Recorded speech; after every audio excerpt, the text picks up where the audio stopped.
Chapter 11. Vanishing Point. "Just fishing?" Elliot said angrily, and the words came out like a slap. Luke sat mid-bite, fork hovering above the plate. The dining room looked too neat for the way Elliot's voice filled it. At the far end of the table, Luke's mother sat quiet, hands folded, eyes lowered like she'd already heard this whole argument in her head. Elliot stood there at dinner time with the morning paper rolled tight in his fist, like he'd been holding his anger all day and couldn't swallow it. "That's what you told us," he said, "just fishing, like we're stupid." Luke's eyes flicked to the front page. The ink wouldn't hold still. Letters gathered, broke apart, gathered again. A photo, a headline big enough to shout his name without saying it kindly. Elliot snapped the paper open and threw it flat across the table. It struck Luke's face with a dry smack. Pages slapped his cheek and folded down onto his plate, half covering his dinner. Luke blinked, stunned by the smell of newsprint and the sudden heat in his chest. Elliot leaned over the table, knuckles white on the chair back.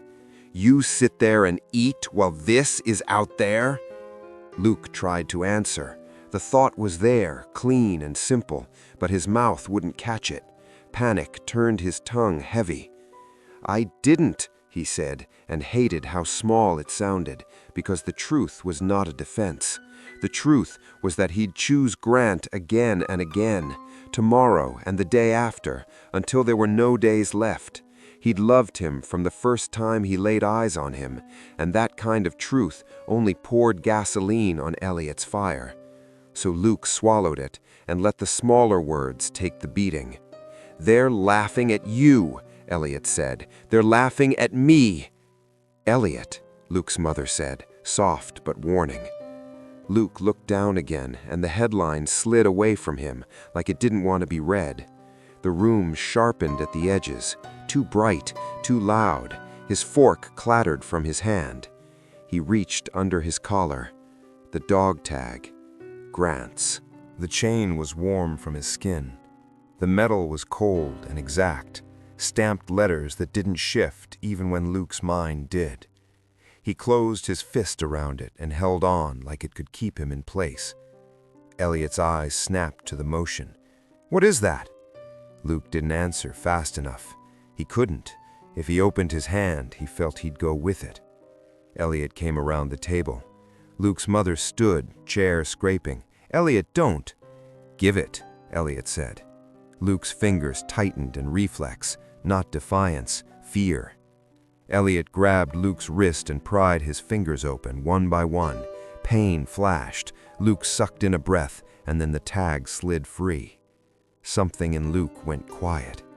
Not calm, empty, like a candle blown out in the darkest night, leaving nothing but smoke in the sudden fear of what's in the dark. His hand stayed open on the table like it had forgotten how to close. His eyes fixed on the space where the tag had been, unblinking, unfocused. The room tilted, and he didn't try to correct it. He didn't even seem to notice. Elliot held the tag up between them. "Army," he said, sneering. "So now you're wearing his name like you belong to him?" Luke stared at it in Elliot's hand as if it were the last thing tethering him to the room, and Elliot had already cut the rope. "Elliot," Luke's mother said, voice shaking, "give it back, please. Look at him." Elliot didn't. He turned on her instead. "There you go again, coddling. You made him soft. You raised him to fold." Luke's mother stepped behind Luke and wrapped her arms around his shoulders. "Luke," she murmured, "look at me." Luke's eyes drifted toward her, late, like a delayed signal. For a second, he found her. Then he slipped again, gaze flattening. Elliot flicked the tag toward the trash can by the pantry. Metal clanged. Then silence. Luke didn't move. He didn't reach. He didn't flinch until the sound was already gone, like his body heard it after his mind. "Enough," Luke's mother said, and this time it wasn't a plea. Elliot jabbed a finger toward the stairs. "Take him upstairs. Keep him out of my sight." She did. She guided Luke up by the arm as if he were fragile glass. Luke followed because her hands told him to, not because he chose to. At the doorway, he looked back once. The newspaper lay open like a sentence. The trash can sat in the corner, holding the only thing Luke had been clinging to, and Luke's face stayed blank, as if part of him had already decided there was nothing holding on to.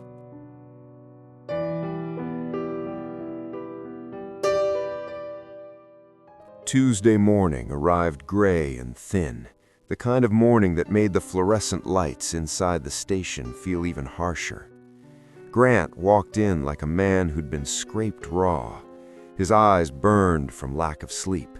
His mouth tasted like old coffee and something sourer underneath. He'd shaved at some point, badly, and the razor burn along his jaw looked like a rash. His shirt collar was buttoned wrong, then fixed, then wrong again. He kept touching the empty space on his belt where his badge usually sat, as if his hand still expected weight. Dane met him before Grant could reach the bullpen. "Suspended," Dane said. Grant stopped. The word landed clean. No warning, no preface. "As of yesterday," Dane went on, "you hand it over. You don't touch that case. You don't step into that file room. You don't talk to witnesses. You don't talk to anyone connected to it. Clear?" Grant stared at Dane's face and waited for the crack in it, for the part where Dane admitted this was temporary, for the part where it was about procedure. Dane's expression didn't move. Grant's gaze slid past him. Detective Harris was already at Grant's desk, flipping through folders with 2 fingers like they were dirty. Harris didn't look up. He didn't have to. The room was already treating Grant like a ghost. "They reassigned it," Grant said. "They reassigned you," Dane replied. "Harris is lead now. He'll brief the captain. He'll take your witness list. He'll run your interviews." Harris finally glanced up, mild and indifferent, and then went back to reading. Grant felt his pulse in his throat. His hands trembled once, small and involuntary, and he shoved them into fists to hide it. Dane held out his hand. Grant unclipped the badge and set it into Dane's palm. The metal looked dull under the lights, like it had already started forgetting him. Dane closed his fingers around it. "Go home," he said. "Sleep. Eat, before you make it worse." Grant didn't answer. If he opened his mouth, anger was going to come out first, and anger was exactly what they wanted from him. He turned and walked. He made it to the stairwell before he heard his name. Grant. Marlene stood on the landing between floors where the light was weaker and the sound didn't carry. Her coat was buttoned, her hair was pinned tight. She looked put together in the way people do when they are barely holding themselves together. "You shouldn't be here," Grant said. "I'm not," she said quickly. "Not really." She moved close enough to speak without raising her voice, close enough that if anyone walked in, it would look like nothing. "I'm not helping you," Marlene said, clearly, for the empty stairwell. Her hand brushed his coat pocket as if by accident. A small envelope appeared there, neat, fast, practiced. She didn't meet his eyes when she did it. Then, barely moving her lips, she added, "Don't open it inside." Grant looked at her, and he didn't have to ask what it cost her. "Dane threatened you?" Grant said. Marlene's mouth tightened. "Dane threatened my badge, my paycheck, and my life in this building. Same thing in this town." Grant's head throbbed. His stomach rolled with hunger and stress, the two of them indistinguishable now. "What is this?" he asked, touching the envelope through the fabric. Marlene hesitated. That hesitation scared him more than any answer. "It's not just you," she said. Grant held still. "What do you mean?" "Luke," she said. "They suspended Luke too." The words hit like a punch to the ribs. Grant's breath caught. Grant forced his voice steady. "For what?" "For being near you," Marlene said. "For being in print. For giving people a target." Grant's jaw clenched. Who signed it? Marlene glanced down the stairwell, then back up. They're saying Caldwell pushed it through the county, and Caldwell appointed Costner temporary sheriff. Grant felt heat rise behind his eyes, sharp and humiliating. That's not Caldwell's decision, he said, low and hard. He doesn't replace an elected sheriff because he wants to. That takes the governor or a court order. There's supposed to be a writ, a hearing, something posted. Marlene nodded once. There's a memo, County Administrator letterhead, interim administrative assignment. It's pinned up in the sheriff's hallway like it's law. Costner's already in the office. He's got Luke's keys. Grant swallowed. It didn't matter what was legal if men were already obeying it. Marlene leaned closer. Grant, don't come back here. Dane's not the only one watching. Grant didn't ask who. The answer was everyone with a reason to keep Luke quiet and Grant powerless. He left through the side door and the cold air slapped him awake. Only then did he rip the envelope open. An address, a name, the old woman.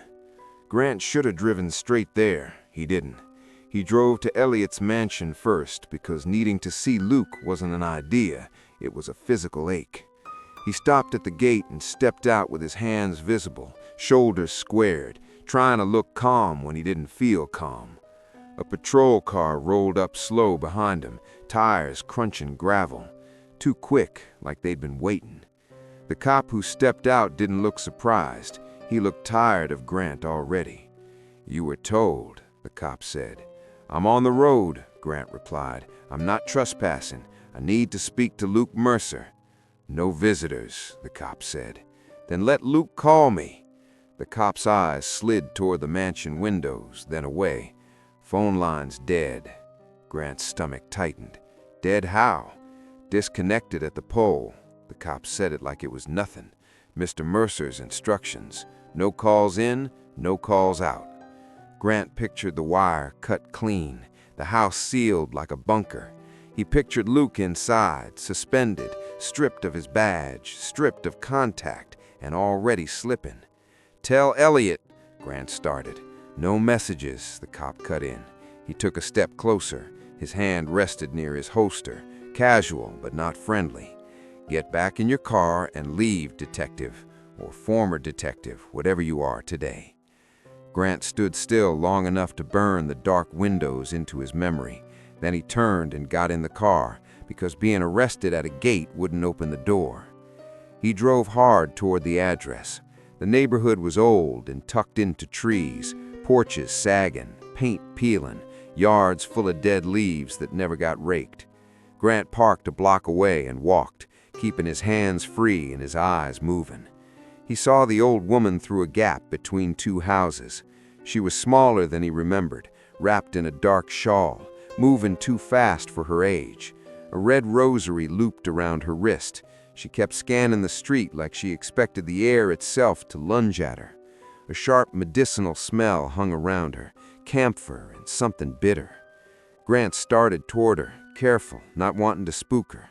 A man stepped out from behind a parked car. He was dressed plain, tan coat, dark trousers, gray gloves like he didn't want to leave fingerprints on the morning. His hair was clipped close, almost military. What stood out was how calm he was. No hurry, no panic, just a practiced motion as he lifted a revolver. The first shot cracked through the cold. The old woman jerked as if the sound had yanked her body. Her paper bag dropped and spilled something dark and cloth-wrapped onto the ground. Grant ran. He hit the shooter from the side with everything he had. They went down hard. Gravel tore at Grant's hands. The gun went off again, the sound so close it rang in his teeth. Grant grabbed the shooter's wrist and twisted until the grip broke. The revolver skittered away across stone. The shooter swung at him fast and controlled.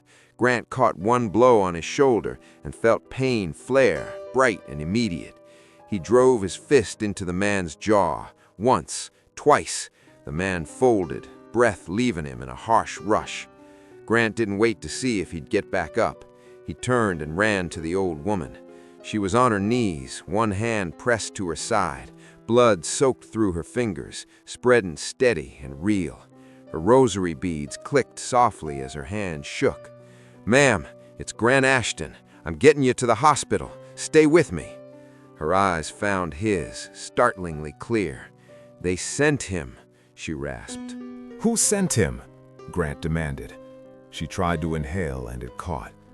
"You still think it's one man," she whispered. "It's not one." Grant pressed his coat against her wound. His hands were slick with blood. "The cult," he said. "The curse.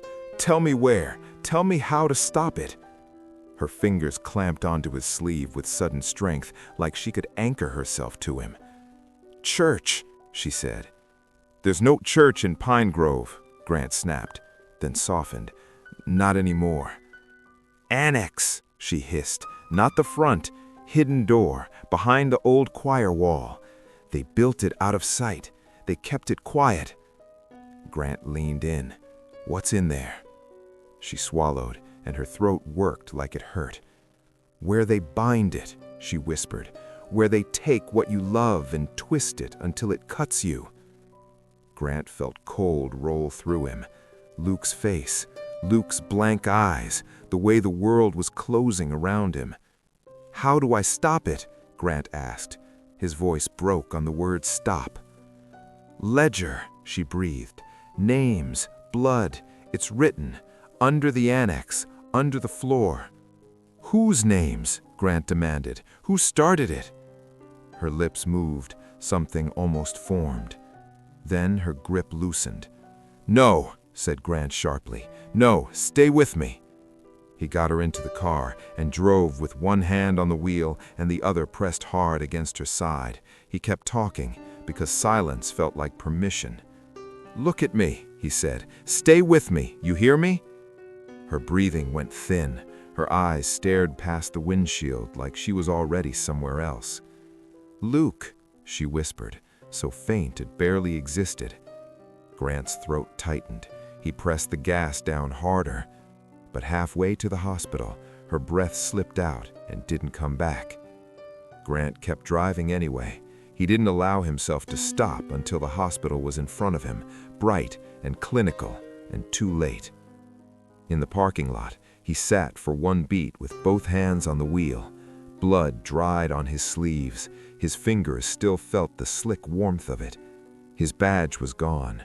Luke's star had been handed away under a memo that wasn't law. Luke himself was locked behind gates and cut wires.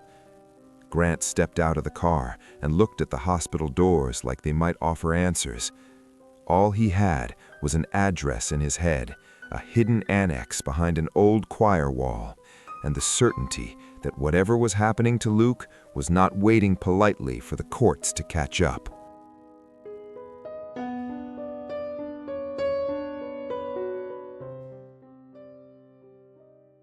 Luke fell the first time halfway down the stairs. It wasn't a dramatic tumble. It was a blank second, a skipped frame. One moment his hand was on the banister. The next, his foot wasn't where he thought it was, and the steps slid sideways under him like the house had decided to move. His shoulder struck the edge of a stair. A bright pain flared, so clean it felt almost helpful. Pain at least made sense. He lay there with his cheek against the runner, staring at the wallpaper pattern.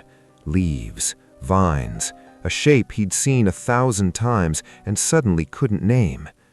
The air smelled like furniture polish, but even that didn't tell him where he was. It only told him he was somewhere inside. "Luke!" His mother's voice broke into the hallway. Shoes hurried. A hand touched his face. Luke blinked up at her. He knew the sound of her voice before he could place her face, like a song you recognize but can't remember the title of. "Where?" he whispered. "You're home," she said, kneeling beside him. "You're safe. You're home." Home. Safe. The words landed and slid right off. Luke tried to sit up, and his hand shook as he grabbed the banister. He stared at his own fingers as if they belonged to someone else. His mother helped him up one step at a time, talking the whole way, filling the air so the silence couldn't swallow him. At the top of the stairs, Luke paused and stared down the hallway. His eyes went flat. I have to go. Go where?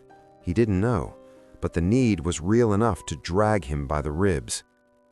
By the time his mother got him upright again, Luke's gaze kept jumping toward the back door. The glass panes there reflected the hallway light, and something about the reflection made him feel trapped. He waited until his mother turned away to get him water. Then he walked straight out. Cold air slapped his face and made everything sharper for a second.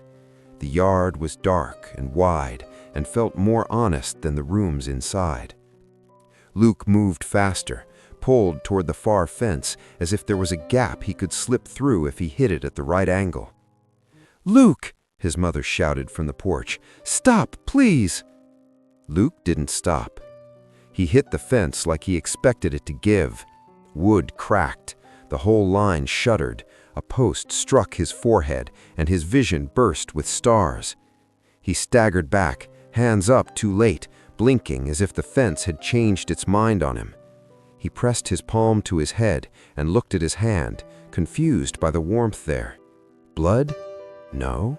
Maybe? It didn't matter. His mother reached him and grabbed his shoulders. "Luke, look at me. Please look at me." Luke's eyes found her face for half a second. He saw fear there, and love, and something else, something that made his chest tighten. Then his gaze slid away again, scanning the yard, the trees, the shadows beyond the property, like he was searching for someone he could almost see. The back door bammed open. Elliot's voice came out like a whip. "What the hell is this?" Luke flinched at the sound, not like a son being scolded, but like an animal hearing a gunshot too close. His mind scrambled to label Elliot. Father? Stranger? Threat? He couldn't make the pieces lock. His mother stepped between them by instinct. "He fell," she said. "He's confused. He's not himself." Elliot's gaze snapped to Luke. "He's acting like a lunatic." Luke opened his mouth. Nothing came out. Not because he didn't have words, because every word in his head arrived without a label. He didn't know what belonged to what anymore. Elliot took 2 steps forward. Luke backed away without thinking. That movement, that instinctive retreat, changed Elliot's face. Not softer, worse, like something in him had been slapped too. "Inside," Elliot said. Luke didn't move. Elliot moved again, and Luke backed again, until his shoulder hit the fence and he had nowhere to go. His mother touched Luke's cheek. "Come on," she whispered. "Come inside with me, just with me." Luke let her guide him, slow and careful, back toward the house. He looked over her shoulder at the fence like it had betrayed him. Inside, Elliot slammed the door and turned the lock. Click. Loud. Final. Luke stood in the foyer, breathing too fast, staring at the walls like they might rearrange themselves. He touched the banister, touched the wall, turned in a slow circle, trying to anchor himself with objects. Elliot snatched the phone off the cradle and punched numbers with violent precision. Luke heard the dial tone and lifted his head. The sound did something to him. A phone meant someone answered, someone came, someone made things make sense. Elliot didn't call for help. Elliot called for war. When Caldwell answered, Elliot didn't bother with hello. "You lied to me," Elliot said. "You told me it wouldn't touch him. You told me it was controlled." His mother froze in the doorway. Her hand covered her mouth. Elliot paced, the cord stretched taut. "He's falling down the stairs. He ran into the fence like he didn't know it was there. He doesn't know where he is half the time." A pause. Caldwell's muffled voice. Elliot's jaw clenched. "No, I don't want to hear wait. You already took his job. You already put Costner in his chair. And now you want me to wait while my son breaks his skull open in my yard." His mother stepped in, voice tight. "Elliot, lower your voice. You're scaring him." Good, Elliot snapped, not even looking at Luke. Maybe fear will make him act right. Luke's eyes went unfocused again. Sound became too sharp. His mother wrapped both arms around him, pulling him close like she could keep him from drifting out of his own skin. He didn't hug back. He didn't push away. He stood there rigid, letting her hold him because he didn't know what else to do with his body. Elliot turned back to the phone, voice lower now, cold and shaking. "Fix it," he said to Caldwell, "or I will ruin you." He slammed the receiver down hard enough to rattle the base. Silence rushed in. Luke's breathing filled it, quick and thin. His mother rubbed his back in slow circles. "Elliot," she said carefully, "he needs a doctor." Elliot's mouth tightened. "He's not dangerous." "No," she whispered, "but he can hurt himself. He already is." Elliot looked at Luke then, really looked, and something cracked behind his anger. Not tenderness, reality. "New York," Elliot said suddenly, like a decision could build a wall around panic. "Bellevue Hospital Center. They'll take him." Luke heard New York like it was a foreign word, heard hospital like it was a threat. His mind snagged on one thing only: away. That night, Elliot locked him in the upstairs room. The lock clicked, loud in the hall. Luke stood on the other side of the door, staring at it, trying to understand what it meant. His mother's voice came through the wood, pleading. Elliot's voice cut her off, hard and rough. Luke backed away from the door as if it might swing open and strike him. He looked at the window. Glass. Outside. Space. His chest tightened. His hands started shaking. He didn't know why he needed to leave, only that staying felt like drowning. He grabbed the chair from the desk and swung it into the window. The first hit cracked the glass. The second shattered it. The sound was sharp and wrong, like something breaking inside the house's bones. Luke climbed out without thinking. The broken frame cut his palm. Warmth ran down his wrist. He didn't feel it until he saw it, and even then it didn't register as his. He dropped into the dark, hit the ground hard, and ran. No shoes, no coat, cold biting his feet through thin socks. He reached the back fence and climbed it, splinters and pain and urgency all mixed together. He dropped on the other side and kept running until the mansion was just a shape behind him. The streetlights turned the world into pale puddles of light. Luke stumbled into one and stopped, breathing hard, looking around like he'd been dropped into the wrong town. He opened his mouth to call out for someone. A name rose in his mind, bright as a match. The moment he reached for it, it went dark. He walked anyway, barefoot now, because his socks tore and slid off, and he didn't notice it until the pavement cut him. He left small wet marks behind him that weren't rain. Ahead, 3 people came into view, walking together, dressed neat, carrying Bibles like shields.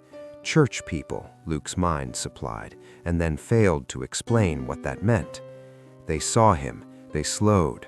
One of them whispered, loud enough for Luke to hear, like the words were meant to burn. "That's him." Luke blinked at them. He tried to smile, because smiling was what you did when you needed help. His lips didn't obey right.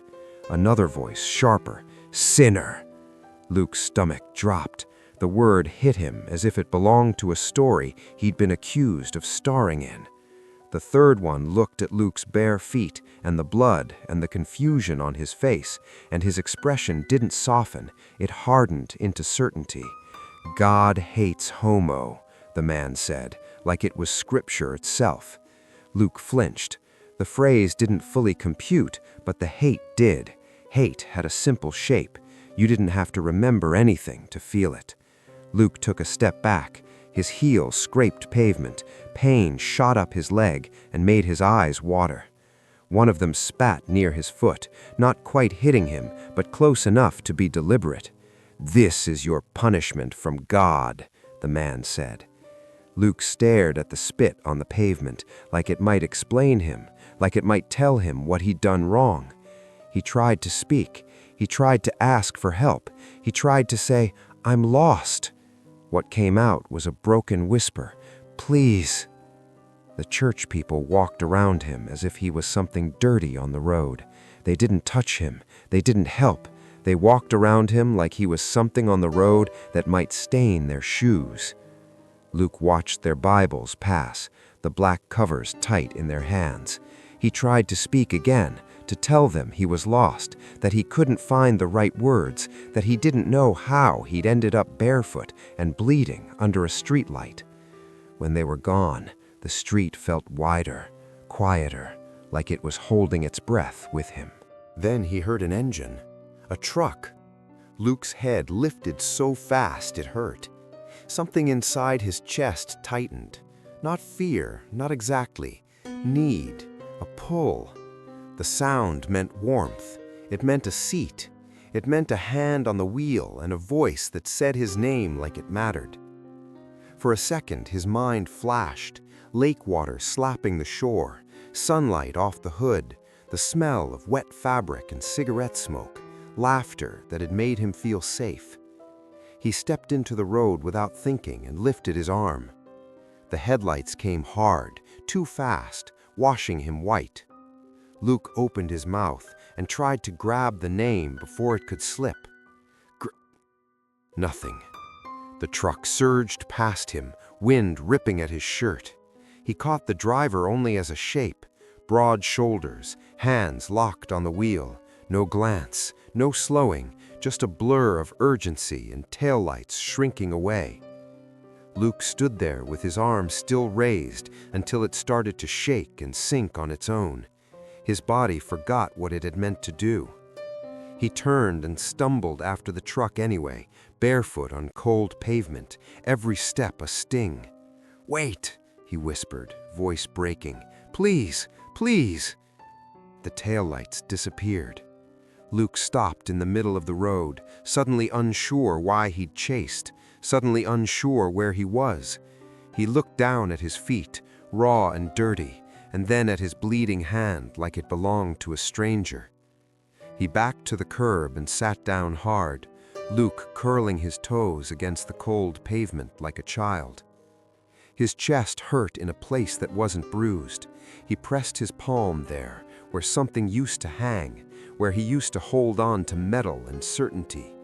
His hand came away smeared red. A name hovered just out of reach. He could feel it like a splinter under the skin. Luke covered his mouth with both hands to keep the sound in. It leaked out anyway. And when he finally whispered, "I love you," it came out small and true and ruined, because he didn't know who he was saying it to, only that the feeling was still there, refusing to die, even while everything else kept disappearing.